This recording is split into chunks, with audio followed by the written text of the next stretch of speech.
황룡사구 층목탑은 세계에서 몇 번째로 높았던 건축물일까? 조선시대까지 우리나라에서 가장 높았던 건축물은 황룡사구 층목탑이었다. 27층 아파트 정도 되는 높이니까 지금의 시선으로도 꽤 높은 건물이었다. 그렇다면 세계 건축사의 입장에서 황룡사구 층목탑의 높이는 어느 정도의 위상을 가지고 있을까? 이번 영상에서는 이 황룡사구 층목탑처럼 높이 솟았던 건축물들에 대해 알아보려고 한다. 이 영상은 왜 만들었나? 이와 관련된 책이나 논문 등으로 체계적으로 분석해보기 위해 여러 자료를 찾아보았으나 흔치 않았다. 논문도 없고 책도 없었다. 왜 없을까 생각해보니 그럴만도 하다. 논문이나 책을 쓰기 위해서 세 개의 자료를 모아서 비교할 때는 생각의 목적이 뚜렷하게 있어야 하는데 아무 맥락도 없이 높은 건물들을 모으는 게 무슨 의미가 있겠는가? 그래서 아무도 안 한 것 같다. 잘했다. 해서 뭐하노? 여하간 그래서 이렇게 저렇게 알아보면서 이 영상을 만들었다. 황룡사구 층목탑에 대해 먼저 알아보자. 황룡사 목탑은 고려시대에도 개경의 고려 정치인들의 기행문을 보면 동경 경주시에 갔을 때 들러보고 높이와 전망에 감탄하는 관광 명소였다. 고려나 조선에 있었던 목탑들의 높이가 불확실하지만 황룡사의 고려 버전에 해당하는 보제사의 목탑은 높이가 약 60m가 넘는 5층 목탑이라서 황룡사구 층목탑보다는 낮았을 것으로 추정되며 흥왕사는 목탑에 비해 규모가 작은 석탑 및 금탑으로 대신했다. 이후 조선 왕조는 불교를 국가 정책으로 배척했기 때문에 조선 이전부터 원래 있던 것 외엔 높은 목탑을 만들지 못했다. 결국 기록상으로는 1969년에 82m인 한진 빌딩이 세워져 황룡사구 층목탑의 높이를 1m 갱신했다. 황룡사구 층목탑은 645년에 완공되었다. 황룡사가 553년에 창건되고 93년이 지난 후에 완공된 것이다. 목탑은 백제에서 불러온 기술자인 아비지가 주도했다. 아비지는 백제의 장인으로 목탑 중건을 기술적으로 총괄하였다. 이름은 아비이며 지는 이름 뒤에 붙은 삼국시대의 존칭이다. 신라에서 백제의 보물과 비단을 주고 건탑 기술자를 요청하였는데 아비지가 발탁되었다고 한다. 이 아비지와 신라의 김용춘이 소장 200명을 거느리고 건축을 주관하였다. 백제는 바로 직전에 미륵사 목탑을 건축한 경험이 있었다. 확실하지는 않지만 미륵사 목탑 역시 황룡사와 같은 9층 목탑으로 추정되고 있다. 때문에 백제인 아비지의 기술이 큰 도움이 되었을 것이다. 승려 차장이 당나라에서 가져온 부처의 진신사리를 황룡사 목탑의 기둥에 봉안하였다. 사리 100개를 가져와서 황룡사 목탑의 기둥과 통도사, 태화사에 나눠서 안치했다고 한다. 황룡사구 층목탑은 신라를 중심으로 한 주변 9개 국가를 제압한다는 의미에서 9층이다. 당시 주변국에게 위협받던 신라의 불안한 국제정세를 불교 신앙으로 결집을 도모해 극복하겠다는 목적은 훗날 고려의 8만대장경 간행과 비슷한 성격이 있다. 삼국유사의 기록으로 1층은 외국, 2층은 중화, 3층은 5월, 제4층은 탕나, 제5층은 응유, 제6층은 말갈, 제7층은 거란, 제8층은 여진, 제9층은 예맥인데 이를 구안이라고 한다. 이 9층 중 5층의 응유는 신라가 백제를 낮추어 부른 단어인 듯하다. 백제는 응준이라는 별칭으로 불리기도 했는데 응준과 응유는 뜻이 통할 것이라는 추측이 있다. 4층 탕나는 제주도, 9층 예맥은 고구려를 뜻한다. 삼국유사에는 아비지가 신라 선덕여 왕의 청에 응하여 신라에 가서 탑에 심주를 세우던 날 밤에 본국 백제가 망하는 꿈을 꾸었다. 꿈을 꾼 후 그가 탐역사에서 손을 때려 하였더니 문득 천지가 진동하고 사방이 어둑한 속에 한 노승이 금당의 문에서 나와 심주를 세우고 이내 간데 없었다. 결국 아비지는 포기하고 역사를 마쳤다고 한다라는 슬픈 전설이 있다. 심지어 아비지가 탑을 완공한 후에 백제를 배신했다는 죄책감에 자살했다는 이야기도 전한다. 한편 이 5층 응유와 9층 예맥이 백제와 고구려가 아니고 이 탑의 9국가는 모두 한반도 바깥 세력이지 고구려와 백제는 없다는 주장도 있다. 이후 황룡사구 층목탑은 고려 광종 때의 낭뢰가 떨어져 불타 사라졌다. 이후 고려 현종이 조유궁을 헐어나온 목재를 이용하여 다시 목탑을 재건하여 다시 복구했다. 그러다가 결국 1238년 몽골과의 전쟁 와중에 불타고 복구되지 못했다. 황룡사구 층목탑은 한 변이 28.5m인 기단 위에 목탑 1층 외진주열 한 변이 22.4m에 이르렀다. 약 500제곱미터 정도의 거대한 1층 바닥 면적을 봐도 압도적인 그 크기를 짐작할 수 있다. 탑의 기초 바닥이라고 할 수 있는 기단은 작은 자갈을 깔고 그 위에 붉은색의 진흙을 다지는 식으로 2m 높이를 조성하였다. 침초석 1개와 초석 64개로 정면 7칸 측면 7칸 건물을 올렸다. 이 목탑의 높이에 대한 이견이 많다. 왜냐하면 신라의 길이를 재는 단위가 황룡사에 대해 기록한 시기와 황룡사 중건 당시가 다르기 때문이다. 죽한 길이로 기록된 225척을 건축 당시의 길이 단위인 고구려척으로 계산하면 81m 정도가 된다. 하지만 황룡사 내부에 안치되어 있던 사리암의 탑지가 기록된 873년에는 당나라의 척수인 당척을 썼는데 이것으로 계산하면 약 53.45m, 상륜부까지 합하면 약 66.76m 정도가 된다. 약 15m 정도의 차이가 있다. 학자들은 고려척 기준일 가능성이 높을 것으로 의견을 모으고 있는데 그 이유는 다음과 같다. 찰주본기의 높이가 기록된 내용이 중수를 다룬 부분이 아니라 건탑의 연역을 설명하는 부분에 실려 있다는 점, 그리고 삼국유사의 기록과 찰주본기에 인용된 사중기의 내용이 동일한 점. 고로 찰주본기를 썼을 때는 고려척이고 당척이고 크게 신경 쓰지 않고 건립 초기의 225척이란 기록을 그저 베껴 썼을 가능성이 높다는 것이다. 또한 양식적으로도 고려척이었을 때 탑 자체의 비례가 잘 맞을 뿐 아니라 황룡사가람 자체도 규칙적인 비례 관계를 갖기 때문이다. 그러므로 중수를 했어도 높이는 그다지 달라지지 않았을 것으로 추정할 수 있다. 물론 목탑은 여러 차례 중수되었다는 기록이 있으며 큰 걸로만 따져도 3번 정도 새롭게 다시 세워졌다. 삼국시대에 세워진 1차, 대대적인 중수로 모습이 크게 바뀌었을 2차, 고려시대의 송척을 기준으로 새롭게 지어진 3차 정도인데 중수를 거치는 와중에 기본적인 양식을 유지했을 수도 있지만 높이를 비롯하여 여러 부분이 크게 달라졌을 가능성 역시 배제하지 못한다. 다만 고려시대 송척 기준으로 세워진 3차 목탑의 경우 자잘한 중수 기록이 많은 것으로 보아 구조적으로 상당히 취약하고 문제가 많았던 것으로 보이며 양식도 상당히 변해 있었을 가능성이 매우 높다. 이런 이유인지 현대의 목탑 복원 계획에서도 고려 시대의 양식은 일찌감치 논의가 되었다.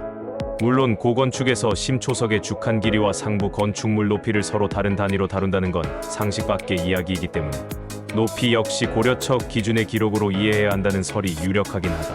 그러나 고려척으로 조형된 줄 알았던 건축물들이 당척으로 건립됐다는 사실로 밝혀진 다른 사례도 있어서 단순하게 생각하기 어렵다. 황룡사구층 목탑은 동아시아에서 독보적이었을까? 현존하는 세계에서 가장 높은 초기 건축물은 이집트 기자의 쿠프왕의 대피라미드로 원래 높이는 146.5m이며 3800년이 넘는 세계에서 가장 높은 인조 구조물이다. 1300년 영국에서 링컨 대성당이 건설되기 전까지 세계에서 가장 높았다. 1850년에 공개된 가장 높은 건물 도표이다. John M.C. David Rumsey Historical Map Collection James Reynolds and John M.C. Comparative View of the Principal Buildings in the World. 이 그림을 보면 세계의 높은 건물들이 그려져 있는데 오른쪽에 황룡사구층 목탑의 높이를 비교해 볼 수 있도록 그림을 삽입해 보았다.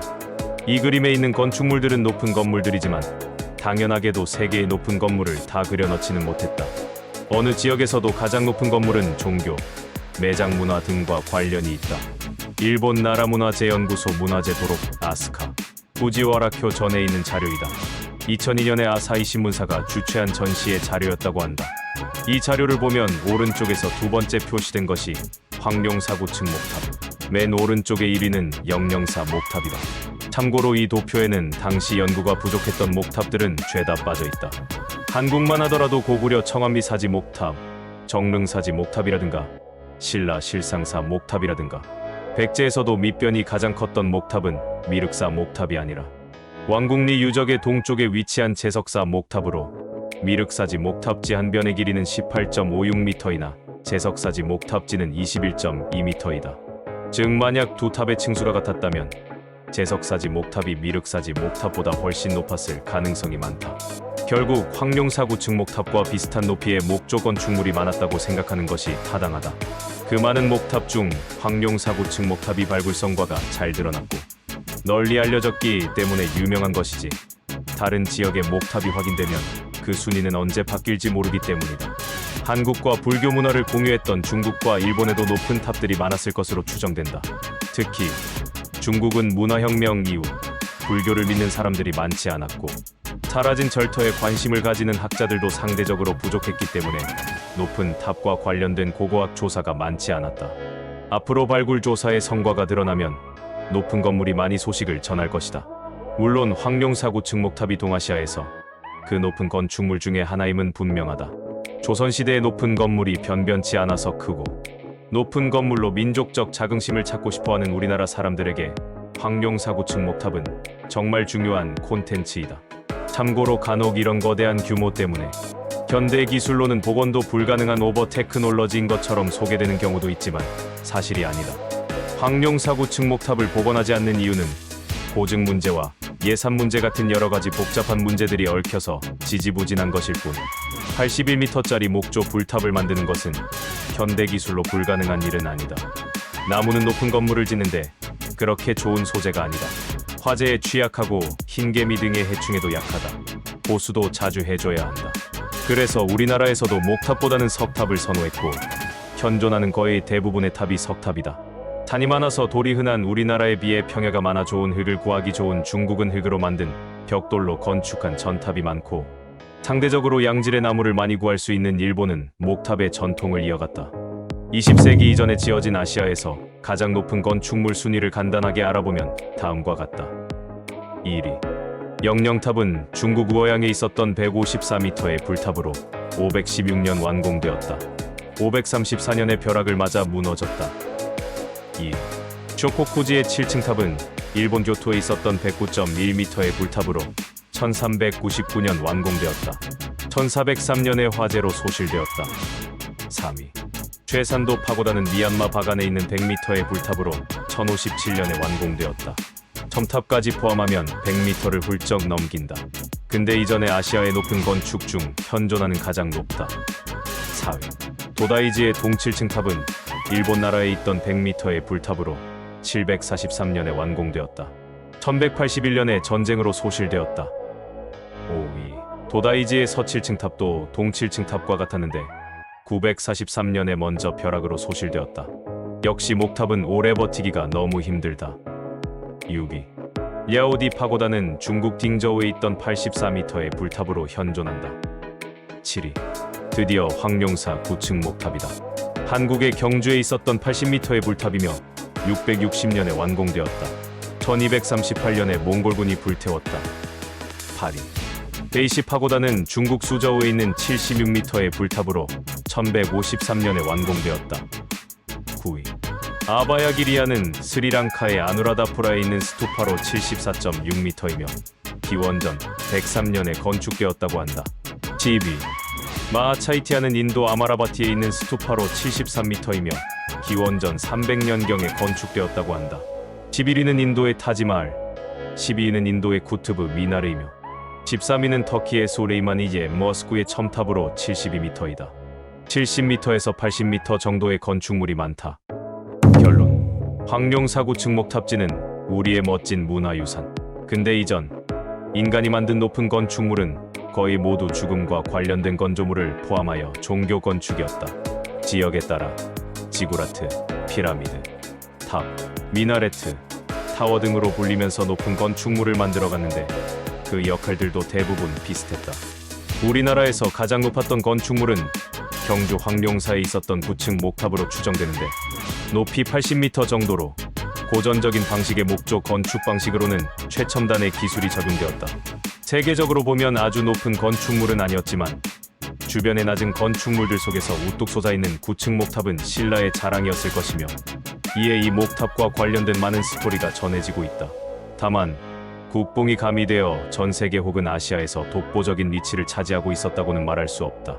우리나라 국민들 사이에서는 그렇게 말할 수 있을지 몰라도 국제적인 입장에서는 다른 지역의 자료를 충분히 검토해보고 언급해야 객관적인 의견으로 평가받을 수 있다. 우리부터 우리 문화유산을 사랑하자. 마지막으로 하고 싶은 말이 있다. 모두 신을 잘 모시려고 조성한 탑인데 높이가 조금 높고 조금 낮으면 어떠랴. 무소유 무부력이라고 했다. 내가 좋으면 그뿐이다.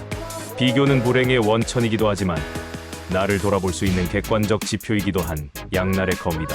참고자료 위키디피아, 위키나무, 스카이스크래퍼 센터의 자료들 감사합니다.